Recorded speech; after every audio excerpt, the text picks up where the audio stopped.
The bread cart hit the cobblestone wrong and the whole square heard it. Wheels shrieked. A bolt came loose, and one wheel broke free and rolled 30 feet down the lane before catching against a boot. And then, nothing. Silence where noise had been. The specific stunned quiet of people waiting to find out if something worse was coming. Nothing worse came. The square exhaled. Movement returned in pieces. Baskets lifted. Voices resumed. The flower woman at the corner went back to tying her stems. The boy by the grain stall stopped holding his breath and went back to holding his broom. Life folded the moment up and moved on from it, the way a town that has seen enough mornings does. Except on the far edge of the square, where everything had already stopped before the cart ever made its noise. It stopped because of him. He had come through the eastern gate, the way he always did, at the hour when the market was full enough that his passage through it required actual navigation but not so full that navigation became impossible. He had learned the hour over years. He had learned it the way a man learns anything he needs in order to move through a world that has decided to be difficult about his presence, by paying close attention and adjusting accordingly, by making himself efficient enough that the difficulty lasted as short a time as possible. His name was Aldrich, Duke of Belmonte. The title was old, the line was old, the estate on the hill above the town was old, and Aldrich himself was 38 years old, and had been conducting his passage through the market square at this particular hour for 7 of those years. Before that, he had not come to the market at all.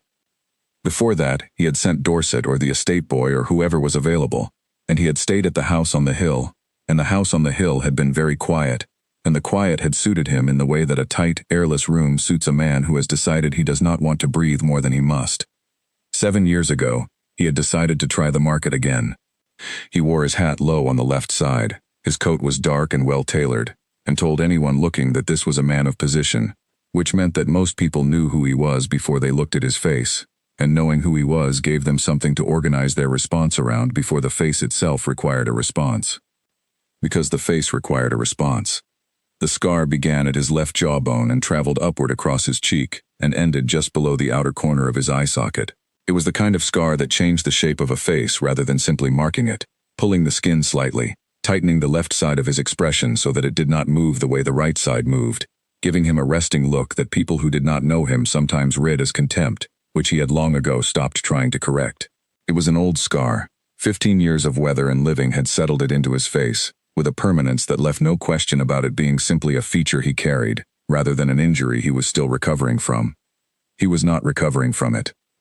He had not been recovering from it for a long time. But the scar was not the whole explanation for the way the market moved around him. It was more than that, though less visible than that. It was the 15 years of managed solitude behind it. It was the practiced efficiency of his movements, the hat angle, the coat button to the collar, the way he looked at the space ahead of him rather than the people in it. These things together said, this man is not inviting approach. And people, on the whole, obliged. They got out of his way. Not with malice, not even with intention. The way water parts around a stone, without deciding to, without even noticing, without requiring the stone to do anything in particular. The parting simply happened, and Aldrich passed through it, and the space closed behind him, and no one needed to discuss it. He had been calling this arrangement sufficient for 7 years. He passed the bread stall. The boy selling rolls dropped one and scrambled for it without lifting his eyes. Aldrich noted this in the way he noted all of it, efficiently, without commentary, filed under expected. The boy was not cruel. He was 12 years old, and he had been taught, by example rather than instruction, where to put his eyes when the Duke passed. There was a woman at the wool stall who straightened when she saw him coming, and found something urgently interesting to examine on her second shelf. There was a man at the edge of the fountain who moved half a step to his left, creating a gap that Aldrich could walk through without either of them having to acknowledge the other. These were the small choreographies of his mornings. He knew them. He did not resent them anymore. Resentment was a luxury that cost more than it returned. He needed to reach the linen merchant at the north end of the square. He had a delivery ledger to sign and a column of numbers to verify, and the whole business would take 12 minutes if nothing complicated it. Nothing was going to complicate it. Nothing ever complicated it. He had been doing this errand for 3 years, and it had been the same every time. He was moving at his usual pace, efficient and direct, when the cart lost its wheel. The square stopped. The square started again, and a woman came around the corner of the spice stall too fast. She was carrying a bolt of cloth rolled under her left arm, a leather satchel over her right shoulder, and a small paper-wrapped parcel balanced on the top of the bolt which she was also attempting to hold in place with her chin. and she was moving at the particular speed of a person who has fallen behind schedule, through no fault of their own, and has decided that the way to address this is simply to move faster through the remaining minutes of the morning. She came around the corner and walked directly into Aldrich. Not sideways, not partly, directly. The way you walk into a wall when you are not watching for walls and a wall happens to be standing in the exact place you are moving toward. The parcel left the bolt first. Then the bolt slipped from under her arm, which caused her to grab for it, which caused the satchel strap to catch against her elbow and yank her sideways, which caused the grab for the bolt to become a grab for the air above where the bolt had been. She performed, in the space of 2 seconds, a rapid and entirely ineffective series of attempts to recover the situation, each of which made it slightly worse, until everything she had been carrying was distributed across the cobblestones in a rough radius around her feet. She stood in it. She looked at the parcel and the bolt and the open satchel from which a collection of small brass pins had begun their individual migrations across the cobblestone gaps, each finding its own direction, each gone the moment it found a crack. Then she looked up. She looked directly at Aldrich's face. Both sides. No slide, no adjustment, no practiced redirect of the gaze to the right side or the middle or the general airspace around him. She just looked, the way a person looks at another person when they have walked into them and are establishing, with reasonable directness, what they have walked into. Aldrich had the response ready. He had constructed it carefully over years and it was very good. 3 words. A slight backward step. Just enough acknowledgement of the collision to discharge any social requirement without creating the extended pause in which people usually organize their reaction to his face. He had used it many times. It worked reliably. He opened his mouth. She said, "Good morning." Not sorry. Not startled.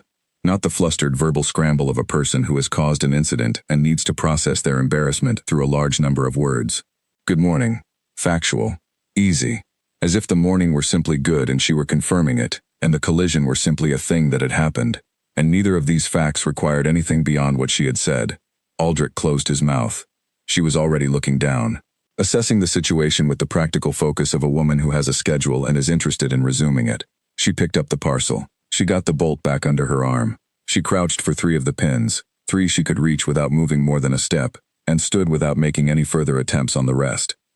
They go everywhere, she said. Not to him, not quite to herself.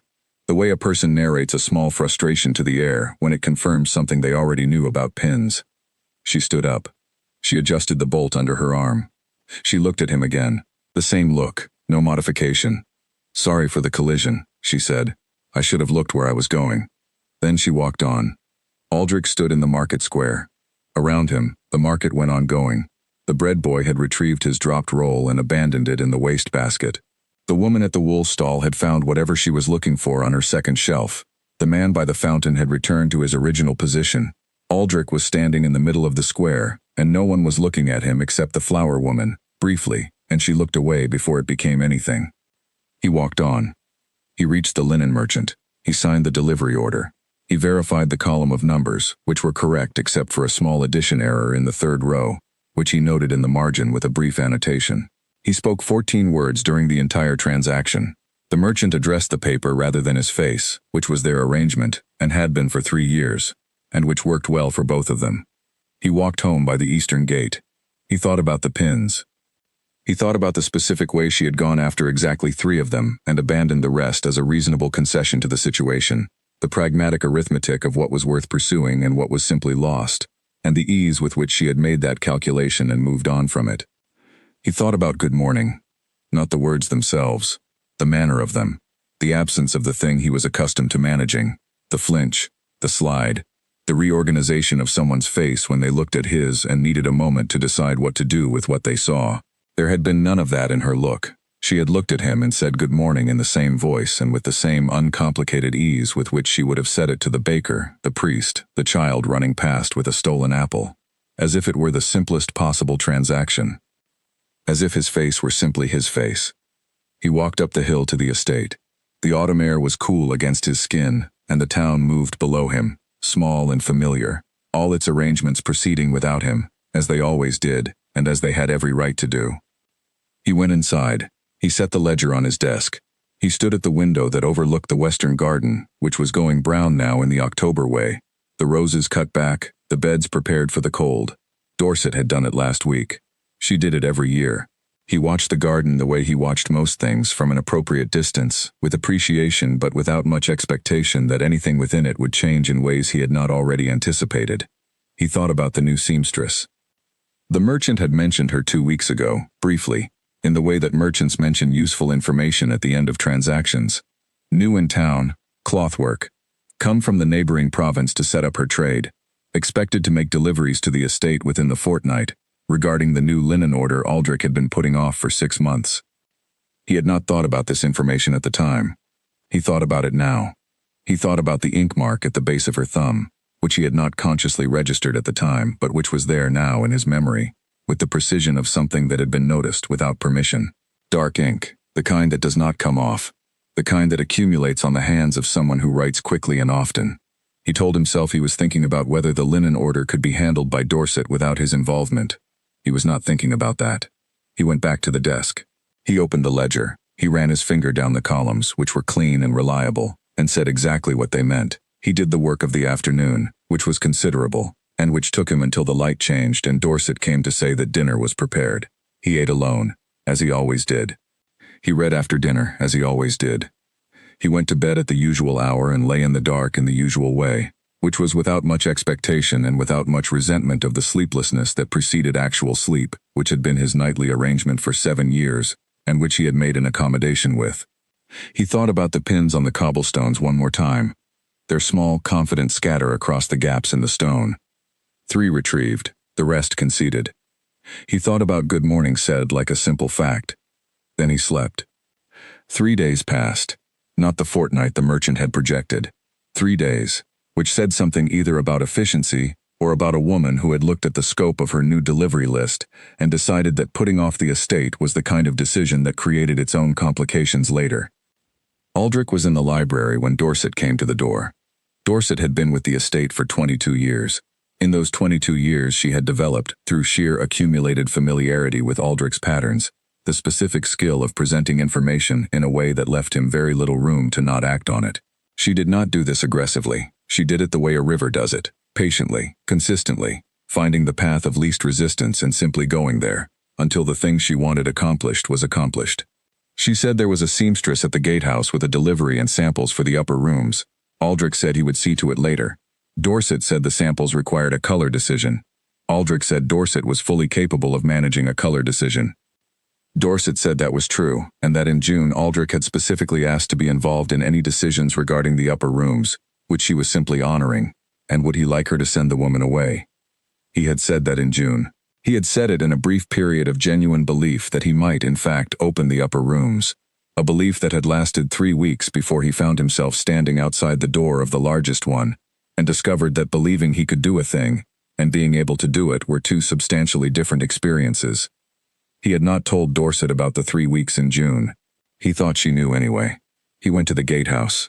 She was in the courtyard, the bolt of cloth in its habitual position under her left arm, looking up at the east wing of the estate with the expression of a craftsperson taking in a building's specifics and finding the building full of information. She turned when she heard his step on the gravel, and she looked at his face in the same way she had in the market square. Both sides, no adjustment, no pause to organize her reaction, and said Duke Aldrich, as if she had known for 3 days that this was who she would be meeting, and had arranged herself accordingly. Marta, he said. The name had come out because the merchant had given it to him, and it was simply there in his memory when he needed something to say. He noted the miscalculation in the part of his mind that kept records of such things, and noted that there was no correcting it. She did not appear to find it strange that he knew her name. She held up the first sample, a heavy cream-colored linen that caught the October light with a warmth that was almost amber. For the upper rooms, she said, I could see from the lane that they're east-facing. Morning light will come in strong. This weight holds warmth without going heavy. He had not told her the rooms were east-facing. She had worked it out from the position of the wing to the sunrise. She held out the second sample, a medium-weight linen in a clean gray. This is more practical, she said. It will last and it will not show the dirt, and it will make the rooms look like rooms that someone lives in, which is useful. Then the third, a blue that was somewhere between the color of the sky 2 hours after dawn and the color of deep water in a clear summer. Not quite either, better than both. This is what the rooms want, she said, not what she would recommend, or what might be considered, or what the Duke might prefer to think about. what the rooms want. As if the rooms themselves had a preference and she had simply done the work of listening to it. Aldrich looked at all three samples. The upper rooms. He knew exactly where the morning light fell in the upper rooms because he had known every inch of this house for his entire life. Because the upper rooms had been his brother P8's rooms, and P8 had been the kind of person who knew where every light came from, and had opinions about all of it. Opinions he expressed without embarrassment and with a completeness that Aldrich had found both exhausting and essential, because P8's enthusiasm for details was one of the things that made the world more detailed, that made paying attention to things feel like it was worth the effort. P8 had loved the East Light, had called it the honest light, because it showed things exactly as they were, without the softening that came later in the day. Aldrich said, "The blue." She folded the gray and the cream back into her satchel.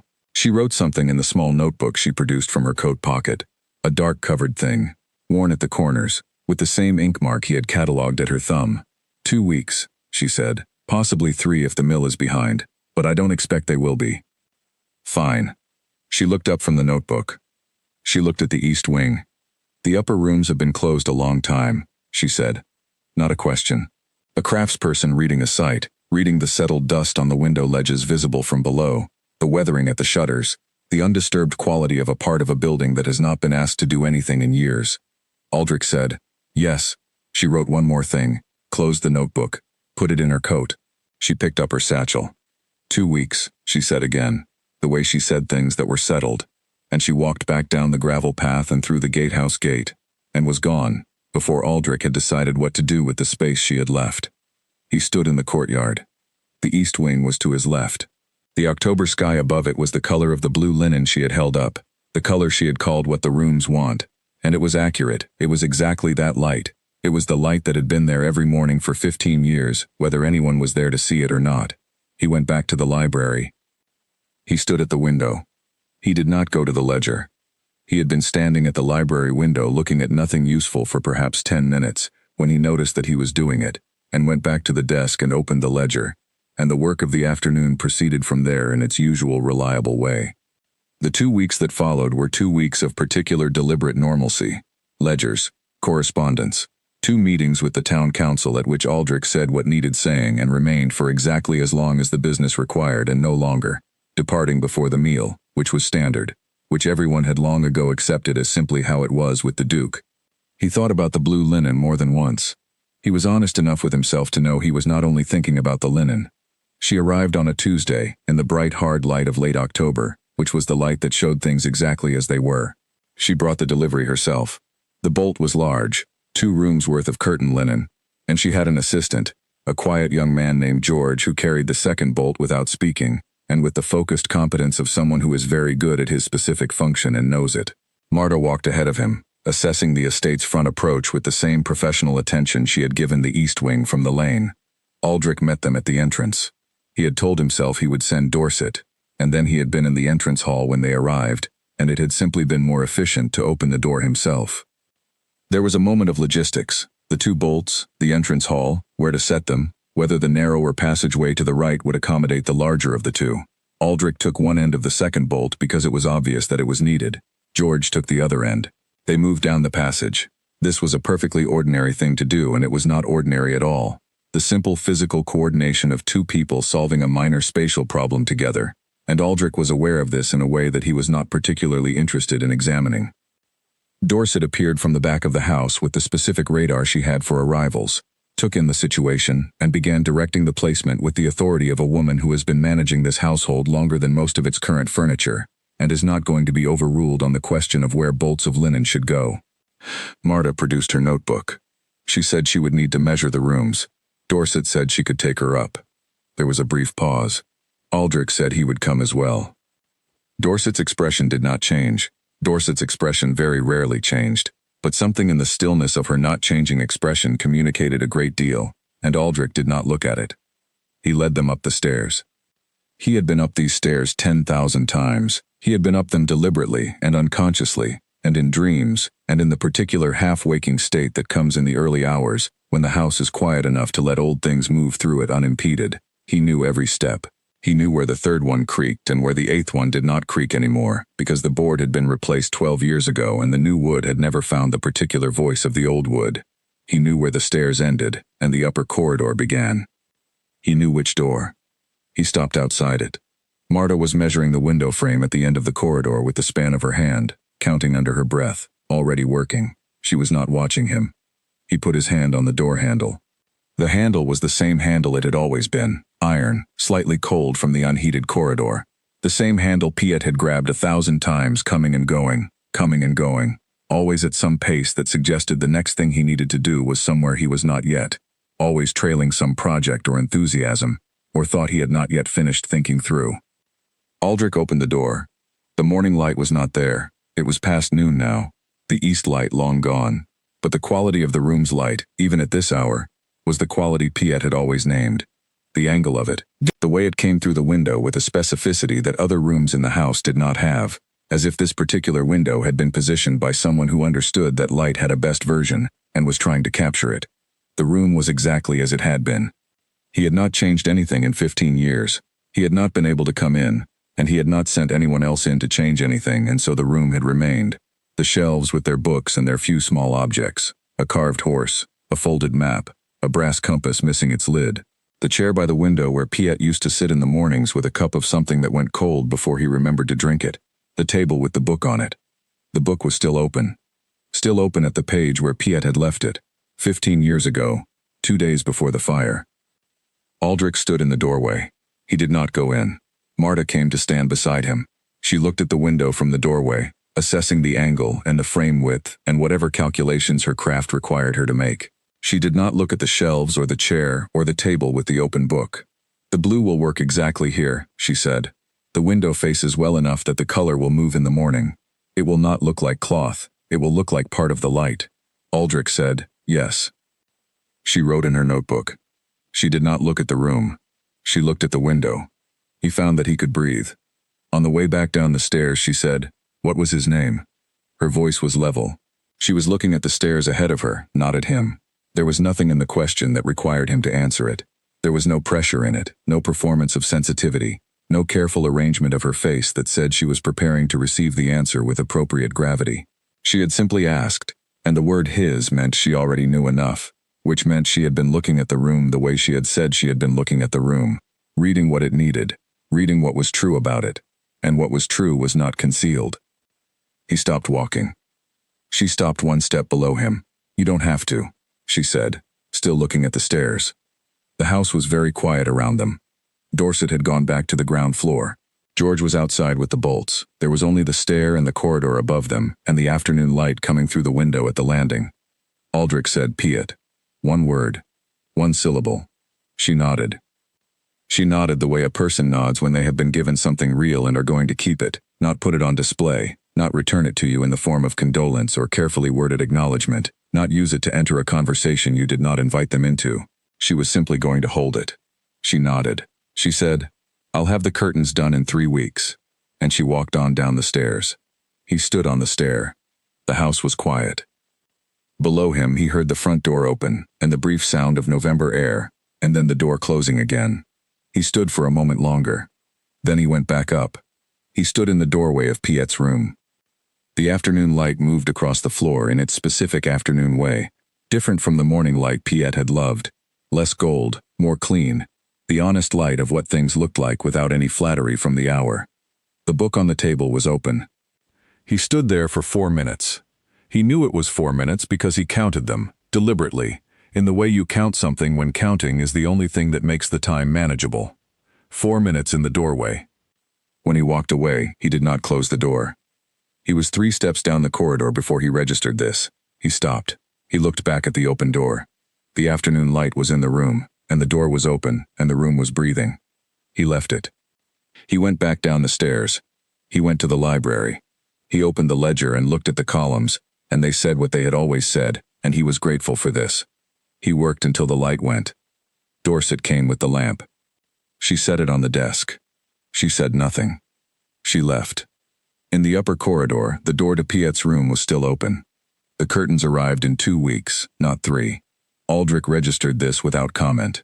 He filed it in the same column as the 3 days instead of a fortnight, the east-facing assessment from the lane, the notebook closed and the satchel lifted, and the conversation ended exactly when it needed to end. A pattern was forming. He was not sure yet what the pattern was the shape of, but it was there, and he was a man who noticed shapes. Marta had brought George again, for the hanging. The process required a ladder and 2 sets of hands and the kind of calm physical coordination that either comes naturally to 2 people who have worked together a long time, or does not come at all. It came naturally. They moved around each other with the efficiency of a long-established system, adjusting without discussing, making small corrections without ceremony. Aldrich watched from the doorway of Piet's room. Not from the corridor. The doorway. He had been standing in the doorway for 3 days now, at intervals, for no specific length of time. Standing there with one hand on the frame the way you stand in a door when you are not sure whether you are coming or going and have decided, for now, that the frame itself is where you are.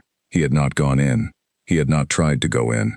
But he stood in the doorway more than he stood anywhere else in the house at the present moment, which was information about where his mind was spending its energy. Marta glanced at him from the top of the ladder, measuring the placement of the rod with the particular focused attention she gave to everything that required precision. She said nothing. She went back to measuring. He stood in the doorway and she went about her work, and the curtains went up in the blue that was somewhere between the sky at 2 hours past dawn and deep water in clear summer, and the afternoon light came through them and did what she had said it would do. It looked like part of the light. When they were finished, George took the ladder and left Marta to review the hang from the doorway opposite, squinting at the fall of the fabric the way a painter squints at a canvas from across the room to see whether the thing that was intended has actually been accomplished. She appeared satisfied. She turned. She looked at Aldrich in the doorway. She said, "Come in and look from here. You need to see it from inside the room." He had not been inside the room in 15 years. He looked at her. She was standing at the far end of the room, by the window, in the blue light the curtains were making, her notebook in her left hand, her expression entirely neutral.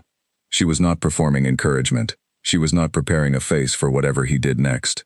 She was simply telling him that to properly assess the curtains he needed to be on this side of the room, and that was a fact, and she was telling him the fact. He crossed the threshold. 1 step, 2, 3. He was inside the room. The room was the room. The shelves were the shelves. The chair was the chair. The table with the book was the table with the book. Nothing had rearranged itself in his absence. Nothing had prepared itself for his return by being different from what it had always been. It was simply here, steady and ordinary and entirely unchanged, and the morning had not come yet to show him what it looked like in the honest light Piet had loved. But the curtains were in the blue she had chosen, and the room was breathing, and he was inside it. He looked at the curtains from the middle of the room. She had been right. From inside, from this angle, they did not look like cloth.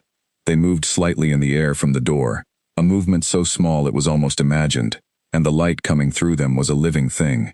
Aldrich stood in the middle of his dead brother's room and looked at the curtains. "Yes," he said. Marta wrote something in her notebook. "The other room will want the same weight," she said. "The window is smaller, so less material, but the same blue or it will look wrong." He had not yet thought about the other room. He said, "Same blue." She nodded, wrote it, put the notebook away. She looked at the room without looking at anything specific in it, in the way of someone who is aware of what the room contains but has no intention of touching it. She said, "I have 3 other estate accounts in the province. I expect I will be delivering to Belmonte regularly." This was information. He was not sure what it was information about exactly. He received it. He said, "Dorset handles the accounts." "She told me. She is very efficient." There was a brief pause in which neither of them said anything. Then she said, "There are panels in the library that would benefit from attention. The 3rd window, specifically. The fabric at the hem has gone. It is not urgent, but worth noting. I will tell Dorset. I have already told Dorset." He looked at her. She looked back at him, unbothered by this. "You have been telling Dorset a great deal," he said. "She is the appropriate person to tell," Marta said. "She runs this house. You are the Duke." He did not know what to do with this distinction. He said, "There are things that require my involvement." "The curtains," she agreed, "since you asked to be involved with the upper rooms. The rest, I suspect, runs well enough without constant input from you, which is likely a relief to everyone, including you." This was the most direct thing anyone had said to Aldrich in 7 years. He stood in his brother's room in the blue light from the new curtains, and looked at a woman who had said an accurate thing to him, in a tone that contained no apology for its accuracy. He said, "Yes." She said, "Good," and she moved toward the door, and then she stopped. She was looking at the table, the book on the table, open at its page for 15 years. She did not touch it. She looked at it for a moment with the same quality of attention she gave to fabrics and windows and light, reading it, not staring at it. "What is it?" she said. Not what was it, which would have been past tense, which would have been filing it with the dead. What is it? Present. Aldrich looked at the book. He had not looked at it directly in 15 years. He had looked at the room, at the floor, at the curtains now, but always slightly away from the book, always allowing it to exist in his peripheral awareness, without requiring him to acknowledge it directly. He said, "Natural history." He was interested in birds. She said, "What page?" He looked at the book. "Shorebirds," he said, "specifically the behavior of the ringed plover." She looked at it for one moment more. Then she walked to the door. At the threshold she said, "I will come back next week for the second room." She went. He stood in the room. He stood by the table. The ringed plover. Piet had spent 3 weeks reading everything he could find about the ringed plover and its habit of performing injury to distract predators from its nest, dragging one wing across the ground, moving away from the eggs, leading danger somewhere else. He had explained this to Aldrich with the kind of sustained enthusiasm he brought to everything that interested him, and Aldrich had listened the way he always listened to Piet, which was with less apparent attention than he was actually paying, a fact that Piet had always known and had found funny rather than irritating. Aldrich touched the edge of the page, not the text, the very edge of the paper. He had not touched anything in this room in 15 years. He took his hand away. He left the room. He left the door open. The week that followed was not a week Aldrich could have described as ordinary, though nothing in it was extraordinary. He ate at his usual times. He did his ledgers. He wrote his correspondence with his usual precision and in his usual volume. He went to the market square on his usual day and at his usual hour, and the boy at the bread stall kept his eyes on the cobblestones, and the woman at the wool stall found something interesting on her second shelf. But the door to Piet's room stayed open. He had not done this deliberately. He had left it open without deciding to. And each morning he expected to close it and did not, and the not closing accumulated into a fact about the week. He walked past the open door every evening on the way to his rooms. He did not stop. He went past it, and he went to his rooms, and he lay in the dark, and sometimes thought about it, and sometimes thought about other things, and sometimes simply lay in the dark without thinking about anything, which was its own kind of rest. He thought about the ringed plover. He thought about what Marta had said. "You are the Duke," delivered not with flattery but with the particular dryness of a person who means that the Duke, in this instance, is somewhat beside the point. She came back the following week. She brought the fabric for the second room. She brought George. The second room was smaller, had been a study, had always had less of Piet's specific presence than the bedroom, and the work took less time. Aldrich did not go inside this room. He stood in the corridor and she measured, and George went up the ladder, and the curtains went in the same blue, which was right, which made the two rooms belong to each other, without explaining why they were paired. After, she knocked at the library door. He looked up from his desk. She had her notebook out. She said there was a question about delivery schedules, whether the monthly arrangement she had worked out with Dorset suited the estate's general accounts cycle or whether a different timing would be more practical. He said Dorset's judgment on that was sufficient. She said Dorset thought so too, but had said Aldrich preferred to have information about account cycles even when he was not required to decide them. He said he would receive a summary at the end of each month. She wrote this. She did not leave. She was looking at the library's shelves, which were very full and very organized in a system that had taken Aldrich several years to perfect, and which he was aware was somewhat idiosyncratic. "You have shelved the ornithology with the travel accounts," she said.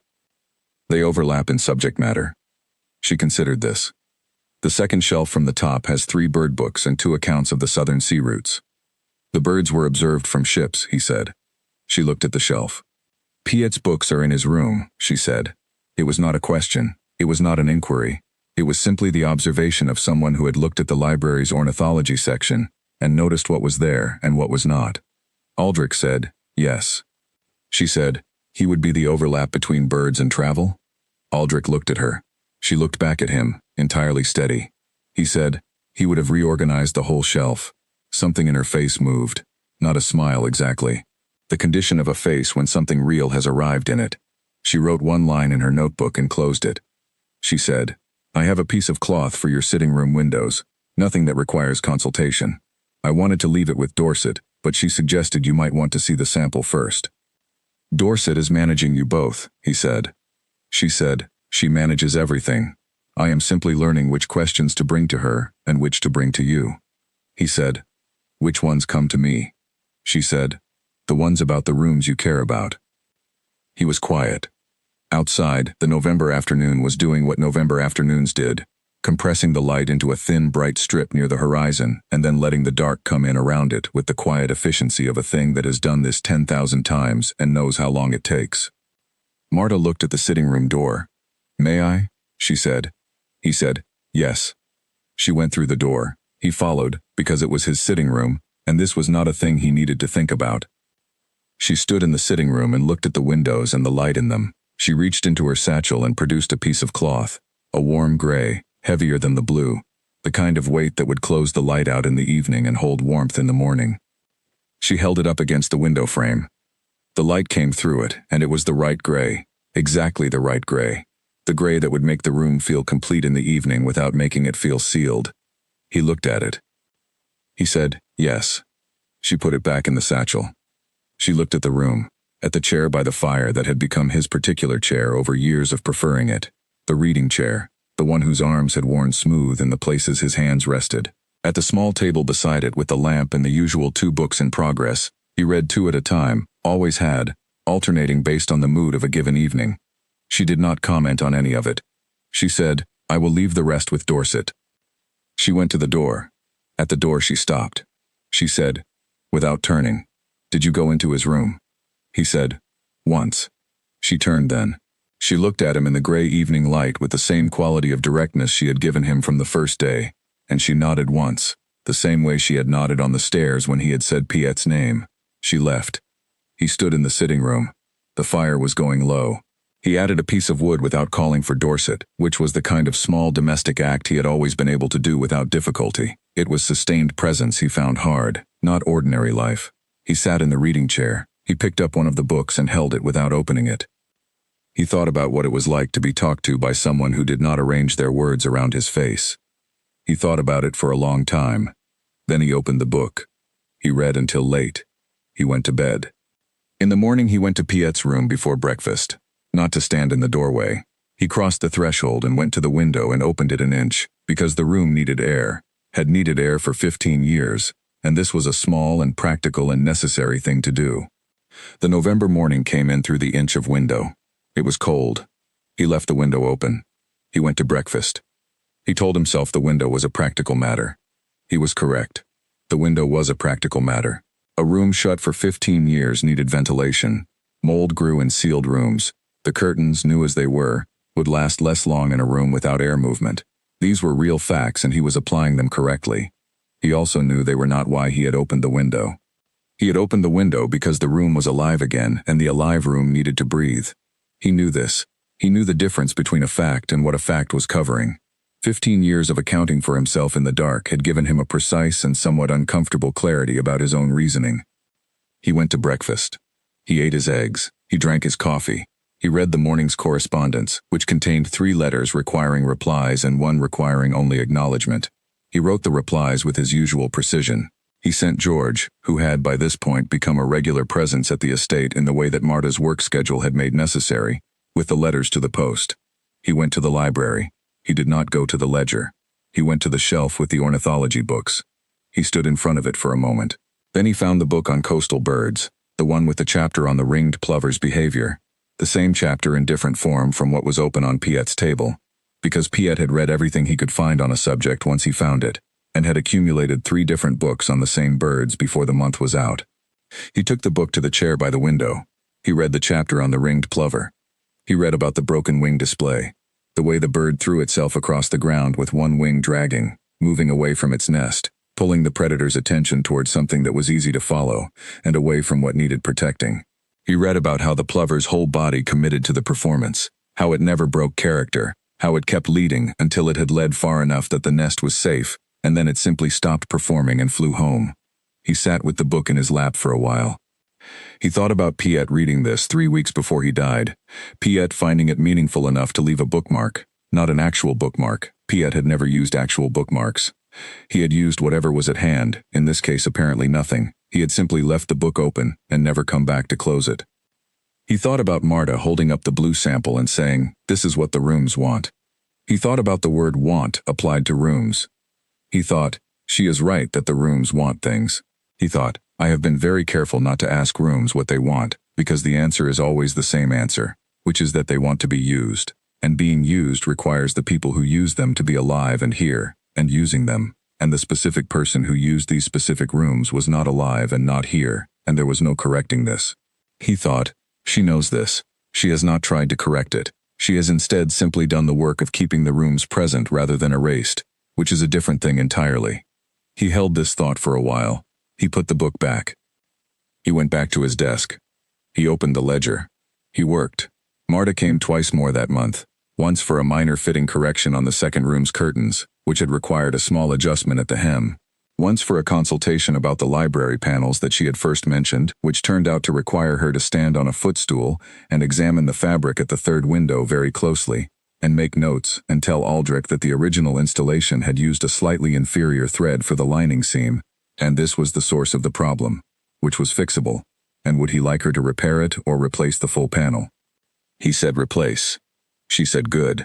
She did not say good in the sense of approval.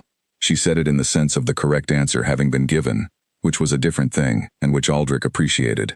During the library panel consultation, they also talked about the books. This started because she asked a direct question about whether a particular section of the shelves was intentional, the section he had somewhat privately titled in his own mind, The Books About Endurance, which covered the accounts of long expeditions, the histories of sieges, the natural philosophy texts concerned with how things persisted in inhospitable conditions. He had not described this section to anyone. He had not needed to describe it to anyone because no one had ever asked. She asked. He said it was intentional. She said, what is the principle? He thought about it. He said, things that survive being difficult for a long time. She looked at the shelf. She said, there is no poetry here. He said, no. She said, is that intentional? He said, after a moment, poetry requires believing that the difficult thing has a beauty to it. She looked at him. She said, some of it does. He said, I know. She said, you just don't want to see it yet. He looked at her. She was not challenging him. She was making an observation with the specificity and absence of judgment that she brought to everything. The same voice she used for curtain weights and shelf assessments and the question of whether the morning light had a beauty that the rooms wanted to receive. He said, not yet. She wrote something in her notebook. She said, I will send a recommendation for the lining replacement fabric. Dorset will have the order by Tuesday. She closed the notebook. She went. He stood by the shelf of endurance books and felt the library settle around him. The fire, the books, the lamp Dorset had already placed on the desk for the afternoon. He thought, she said not yet as if yet is a real category. As if the time between now and when poetry becomes bearable is a definite interval and not an infinite one. He thought, I am not sure she is wrong about this. He went back to the desk. He wrote, for the first time in 7 years, a letter that was not about accounts or estate business or civic obligation. It was a short letter, addressed to his brother's old tutor, who had retired to the eastern coast and who Aldrich had not contacted since the funeral. He did not explain why he was writing after this many years. He simply asked after the man's health and mentioned that he had been thinking recently about what Piet had been reading in his last weeks. He did not know if he would send the letter. He put it in the drawer. He went to the window. He looked at the town below the hill. The town went about its afternoon in the way it always did, reliable and ongoing, its arrangements proceeding without requiring his involvement or his presence, and this was exactly as it should be, and he was glad of it. He was a little less alone in his gladness than he had been last week. That was all. It was enough. The feast of St. Crispin fell on the third Saturday of October, and the town of Belmonte dressed itself for it the way a town dresses for the one day in the year that belongs entirely to itself, with the confident excess of something that knows it only gets one chance and is not going to be modest about it. There were ribbons along the lampposts. There were lights strung between the market stalls, not the careful minimal lights of everyday commerce, but the generous unnecessary lights of an evening that was not trying to be practical. The 3 musicians who had played this feast for going on 25 years took their positions at the center of the square with the authority of men who know their place in the order of things and are entirely comfortable there. They played the same songs they had always played. They played them in the same order. No one had ever suggested this was anything other than correct. Aldrich was required to attend. Required in the way that dukes are required, not by written law but by the accumulated weight of being the person whose presence at the town celebration says everything is as it should be, that the year has been sufficient, that the community is intact, that the world has continued in the way it is supposed to continue. His absence would have meant something, and the meaning would have required explanation, and explanation would have been worse than attendance. He had been attending the feast of St. Crispin for 7 years. In the 7 years before that, he had not attended it. In the 7 years he had been attending it, he had developed a system, which was a specific position at the east edge of the square, close enough to the lantern post to be visible. A visible duke was a present duke, and presence was what the occasion required, but not so close to the center of the square that presence became participation, which was different, and which he had never managed to convert himself to. He stood at the east edge and he watched the feast. He was good at this. He had made an art of it, and the art was functional, and the town had long ago accommodated itself to the art, understanding that the duke came and stood and watched, and that this was his version of celebration, and that it was enough. The musicians started. The square filled. The October evening was cold and clear in the way of October evenings that have decided to be definitive about themselves, the sky overhead very dark and very full, the stars doing the thing they do in autumn when the summer haze has finally given up and the light from them comes in with unobstructed clarity. He watched the first dance. He watched the second. He stood with his hands in his coat pockets and his hat at the brim angle that said present and his face at the angle that said not available, and he did what he had done every October for 7 years, which was to find some private sustenance in the watching that cost him nothing and required him to explain nothing, and he went on doing this until he registered that someone was standing to his right. 2 feet away. He turned his head. Marta was there. She had a cup of something warm in both hands and was watching the dancing with the specific expression of a person who enjoys watching dancing without needing to be in it, which was a different expression from the expression of a person who is standing at the edge because they have no choice about it. She had the expression of a person who has chosen the edge. He said, "I did not see you arrive." She said, "You were watching the dancing." He said, "I have been watching it." She said, "It is worth watching." He agreed. They stood at the edge together. This was not a remarkable thing on the surface of it. 2 people standing at the edge of the square during the feast, both watching the dancing, both with reasons for being where they were. The town's attention was on the center of the square, on the lights and the music and the general warmth of the occasion. No one was looking at the east edge. He found he was not managing anything. This was the remarkable thing. He was standing in a public space at a public event and he was not running the system, not arranging his hat angle, not tracking the crowd's awareness of him, not preparing the 3-word redirect. He was just standing there, watching the dancing, aware of the warmth of the cup she was holding, and the cold air above the square, and the particular quality of the fiddle when it found its rhythm and settled into it. She said, "I heard the curtains from a distance." He was confused for a moment. Then he understood she meant the hospital letters. She had heard, from Dorset presumably, or from some other channel of the small town's awareness, about the correspondence with the medical council. He said, "The East Wing may be suitable." She said, "I know, Dorset told me." He said, "Dorset tells you a great deal." She said, "She tells me what she thinks I should know." He looked at her. She was watching the dancing. He said, "And what do you think you should know?"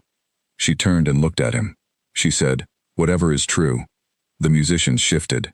The slow tune gave way to something faster, something with a pull to it, the kind of tune that reorganizes the square into pairs and small groups, and the general moving mass of people who have been waiting all year for this specific permission to move. The square transformed around them.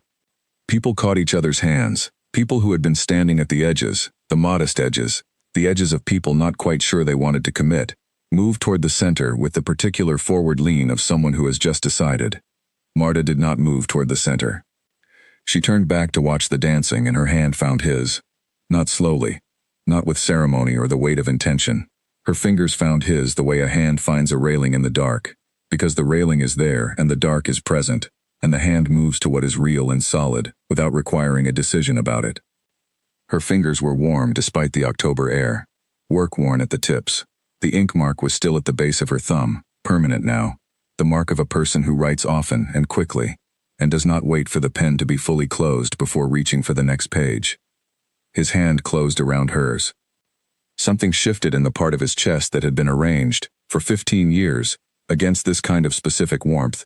He did not name what shifted. He was aware of it. He did not look at her. She was not looking at him. They both looked at the dancing. In the center of the square, the town was being entirely and wholeheartedly itself, the lights swinging slightly in the November air that came down the hill from the east, the musicians playing with the confidence of long practice, the dancers finding the beat and following it with the specific joy of people who know this music, who have known it their whole lives, who know where the fiddle is going before it gets there. At the east edge, Aldrich held the hand of a woman who had walked into him in the market and said good morning as if it were the simplest possible transaction, and he was not standing at the edge in the old way. He was standing at the edge because she was here, and she had chosen it, and he was here, and he had always been here, and these two things had found each other in the particular accidental way of things that have been moving toward each other, without knowing they were moving. He was not managing anything. He was standing in a public space holding someone's hand and watching the dancing, and the night was cold and clear, and the music was the music it had always been, and none of this required any management from him at all. They did not dance. He thought, once, about the dancing, about what it would be to move into it, to be in the center rather than the edge. He thought about this for about 3 seconds. It was too fast a transition. The edge was fine. The edge was, right now, exactly right. She seemed to feel the same way.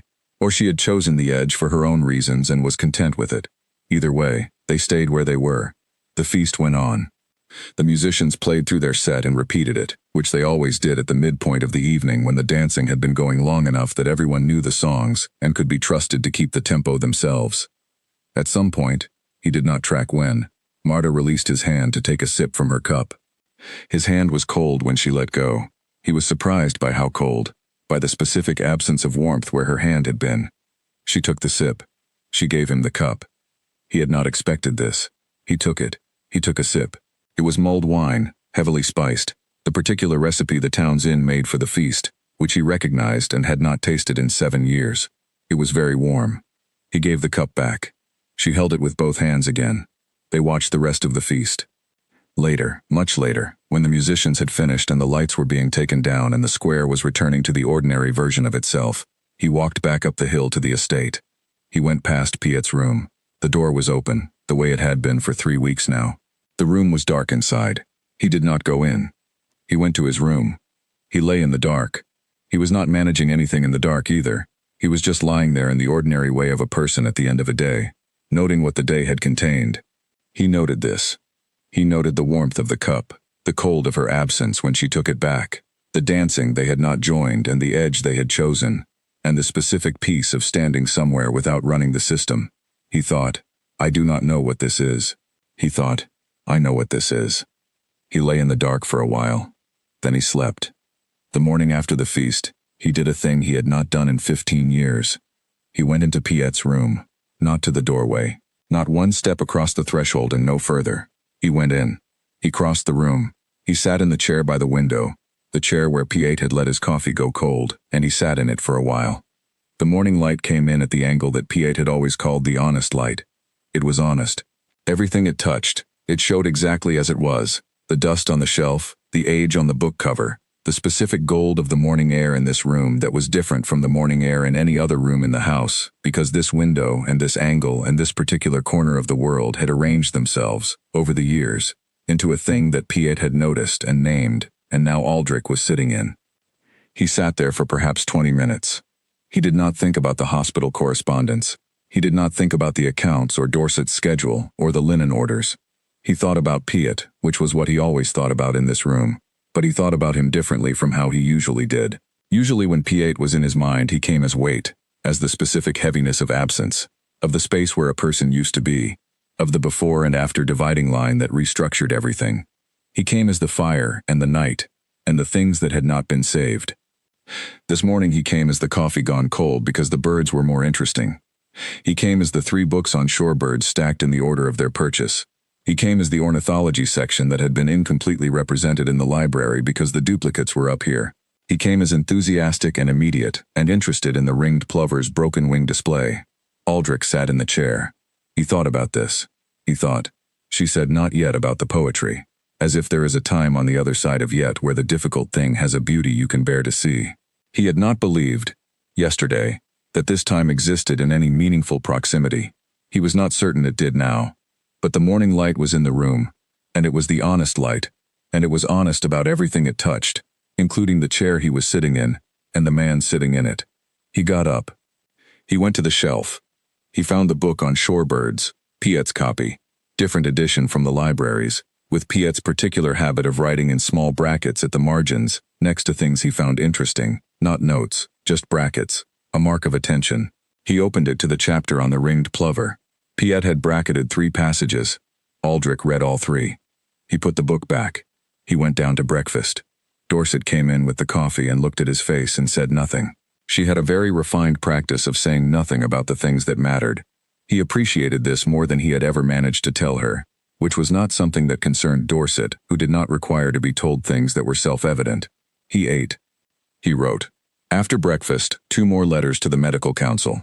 These were more specific than the first set, more detailed about the East Wing's dimensions, about the water supply, about what kind of heating the treatment rooms would require in winter.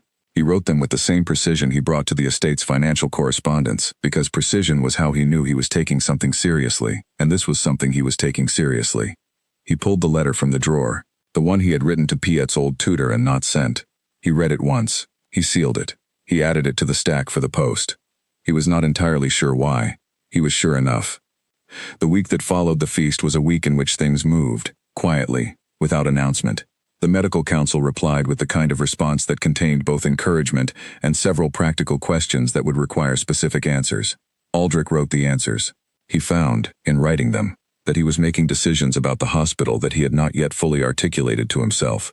Decisions about what kind of care he wanted it to provide, about who would staff it, about the small details of how a place that helps people who are hurt should feel when you arrive in it.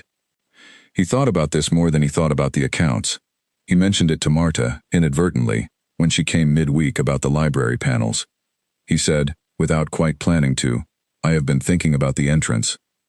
She looked up from her examination of the panel scene.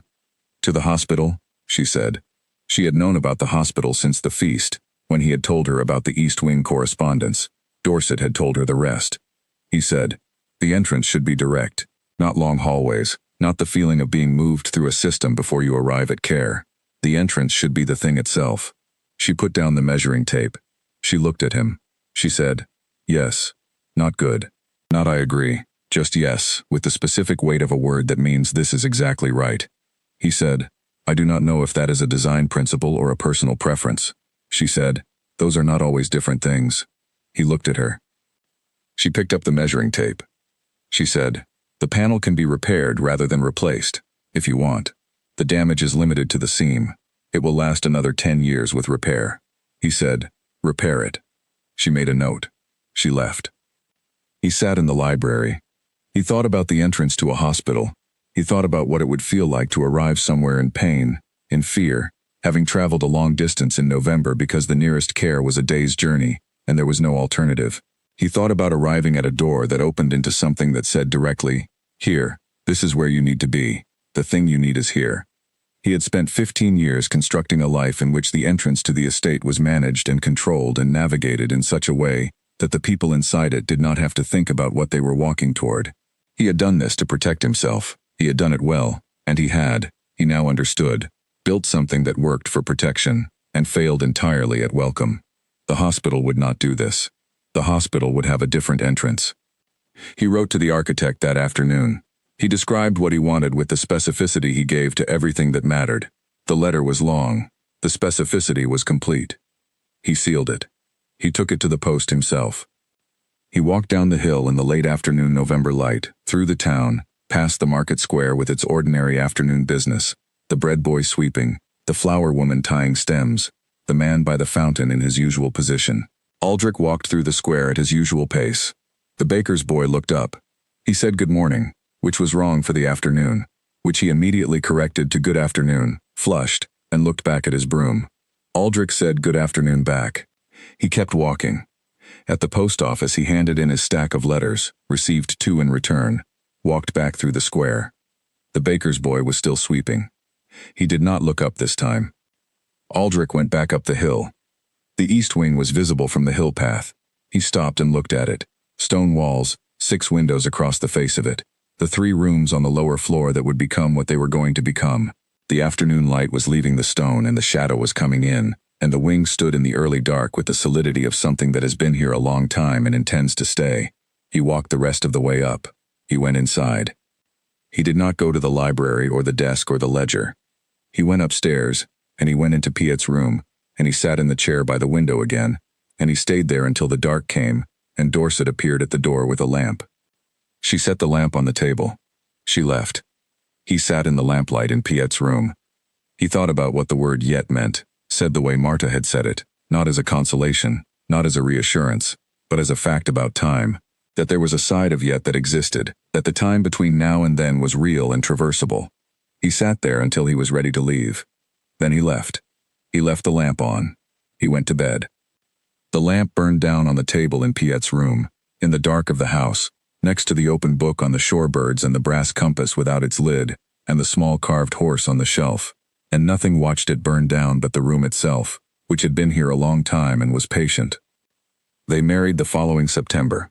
Aldrich proposed in the sitting room, in the evening, with the fire going and the gray curtains Marta had selected for the windows making the room feel exactly as she had predicted, complete and warm and sealed against the dark in the right way. He proposed without ceremony, which was consistent with his approach to most things that mattered to him. He said that he found he did not want to not have her there. He said this was perhaps not the way proposals were customarily made. She said she thought it was a very accurate way to make a proposal. She said yes. She said it the same way she said yes to curtain weights and fabric decisions, with the confidence of having assessed the situation and arrived at the correct answer. They were married at the chapel 3 months later, in December, on a Saturday morning when the light came in cold and clean through the chapel windows and 14 people were present, which included Dorset, who wept in the specific way of a woman who has been managing a household for 22 years, and has wanted, for most of those years, to have someone to weep at a wedding for. Marta wore a blue linen dress she had made herself. The blue was the blue she had chosen for Piet's curtains, the color between sky 2 hours after dawn and deep water in clear summer. Aldrich looked at her across the chapel and understood that she had done this deliberately, and did not say so, and she did not say so either, and the understanding passed between them in the silence, which was the way the understanding of important things tends to pass between people who have built a habit of communicating in the specific language of what is not said. The ceremony was short, the minister was efficient, they signed the register. Dorset cried through the signing. The 3 members of the town council who were present did not cry but had the expressions of men who were feeling the weight of the occasion, and preferred to process this through silence and upright posture. After, there was dinner at the estate. The good silver was out. The table was set for 16. The food was what Dorset had planned, which meant it was correct in every particular and exceeded expectation in several. Aldrich sat at the head of the table and looked at the 14 people present, and found, somewhat to his surprise, that he knew all of them, and could name them all, and had some relationship with each of them, that was not simply the relationship of civic obligation. He had not expected this. He had been building it without noticing. That winter was a winter of work. The hospital correspondence accelerated once the architectural plans were finalized, a process that involved 3 separate meetings with the architect, each of which required Aldrich's presence for the duration of several hours, which was the kind of sustained social demand he had always found difficult, and which he found, this time, merely demanding rather than impossible. The architect was a man named Charles who had built 2 other facilities in the province and who had a practical and unsentimental approach to the work that Aldrich appreciated. Charles did not require small talk. He required precision about specifications and answers to direct questions. Aldrich was very good at specifications and very good at answering direct questions, and they worked well together. The East Wing was opened up in February. Not to patients, to builders. Aldrich had been inside the East Wing 3 times in 15 years, for specific maintenance concerns, each time with the particular focused efficiency of a man conducting a necessary task rather than being present to a place. This time he went in and stayed in for the better part of each working day during the 3 months of renovation, which was not something he had planned to do and which he recognized, once it was happening, as a decision his body was making faster than his mind could argue with. He knew this wing. He had played in it as a child, had run through its corridors in summer when the summer was long and the house was full of cousins and the particular permission that came with school's ending. He had brought Piet through it once, on a winter afternoon, to show him the room at the end of the east corridor that had a chimney with a specific acoustic property. If you put your ear to the stone and someone spoke in the room directly above, the chimney carried the voice down in a whisper, not a shout, as if the house were telling you something private. He had not thought about the whisper chimney in 15 years. He went to the east corridor on the second week of renovation. He put his ear to the chimney stone. One of the builders was working in the room above. The builder's voice came down. Aldrich stood there. He was aware of standing there being a slightly absurd thing to do in the middle of a building renovation. He was aware, and he did not move. He stood with his ear against the cold stone and heard a workman's ordinary voice coming down through 15 years of sealed rooms and closed doors, and the specific silence he had constructed around himself. And he thought about Piet's face when he had first found this. The wide-eyed glee of a 12-year-old who has discovered that houses have secrets and this one has a good one. He took his ear from the stone. He went back to where the architect was working. He said, "The chimney in the east corridor has an acoustic." Charles said, "I noticed. We will work around it." Aldrich said, "Good." They went back to the plans. Marta came to the hospital site twice during the renovation. She came with purpose, once to assess what the windows would need in the way of light management, because the treatment rooms required specific light conditions and the curtaining would have to be functional in a way the estate's domestic curtains did not need to be, and once to take final measurements for the recovery room, which was the room she had been most interested in from the beginning.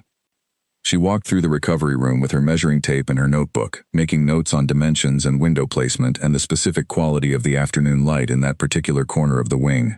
She turned at one point and found Aldrich in the doorway, watching her work. She said, "This room should feel like arriving somewhere." He said, "Yes."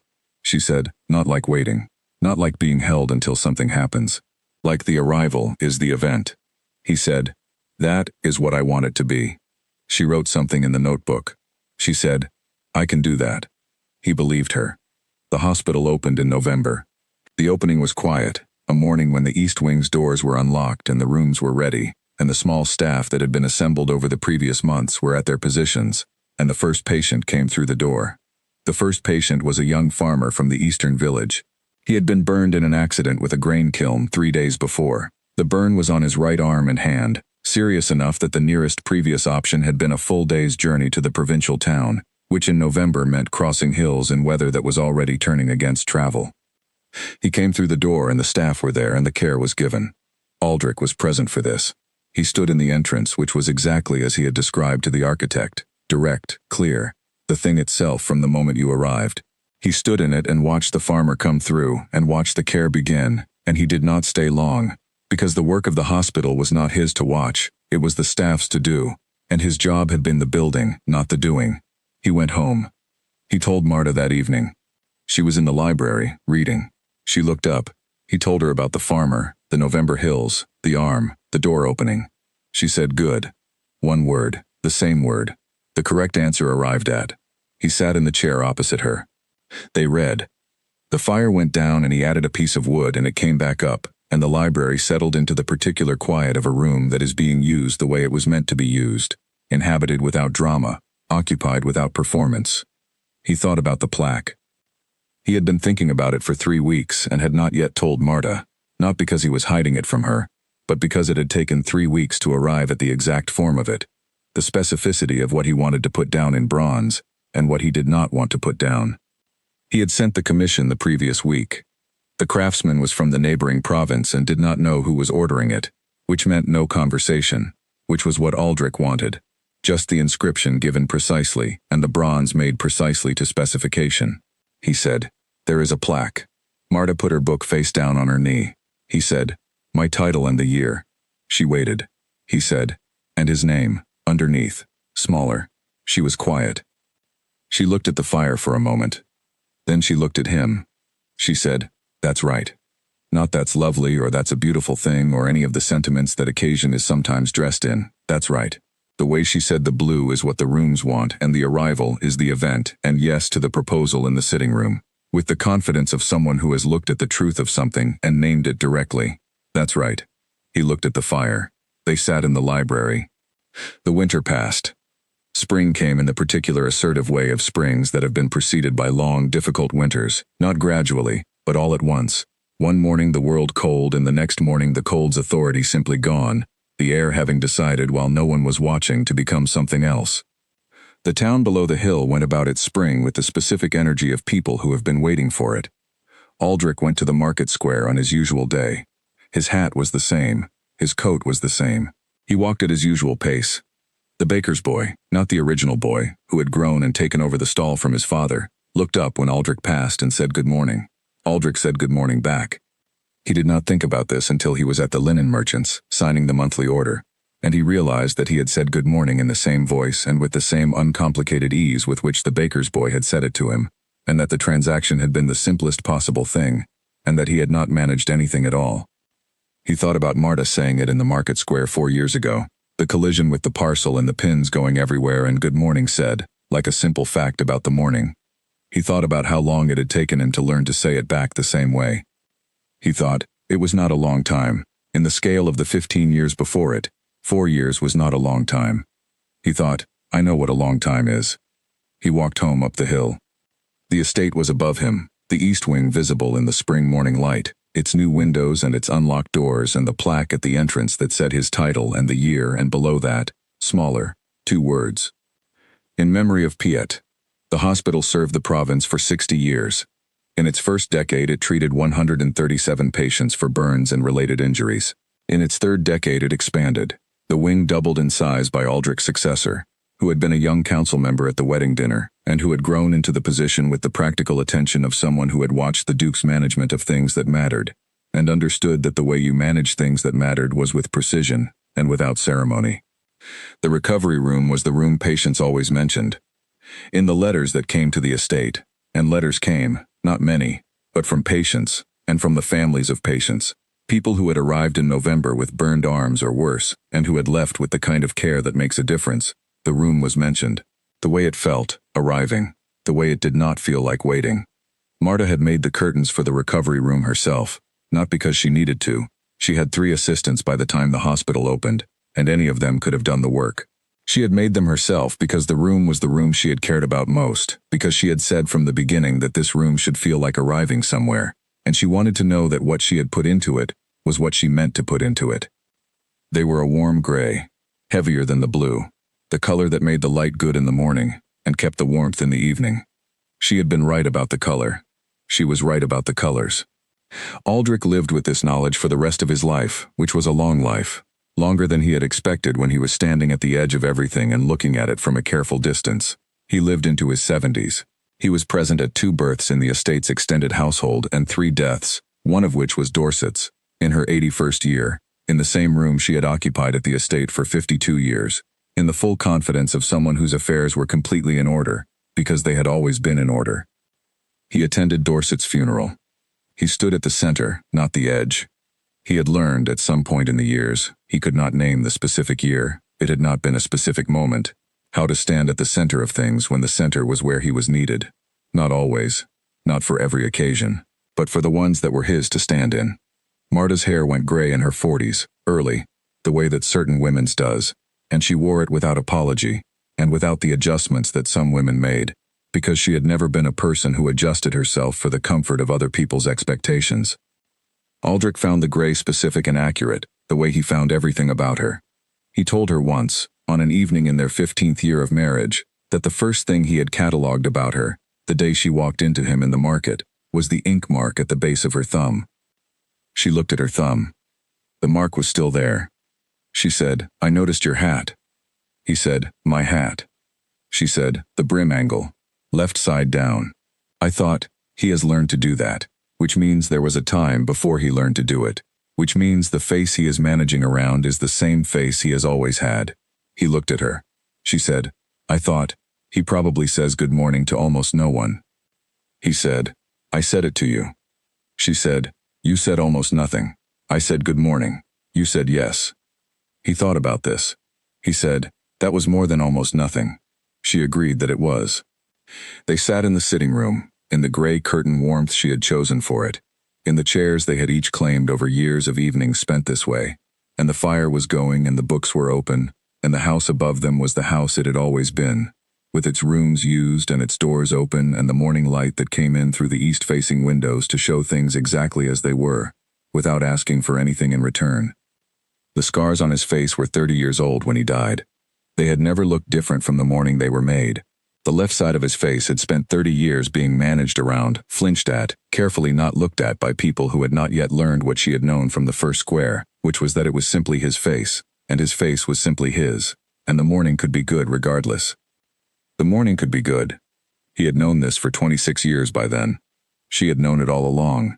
She had simply gone on saying it until the world around him was large enough to hear it.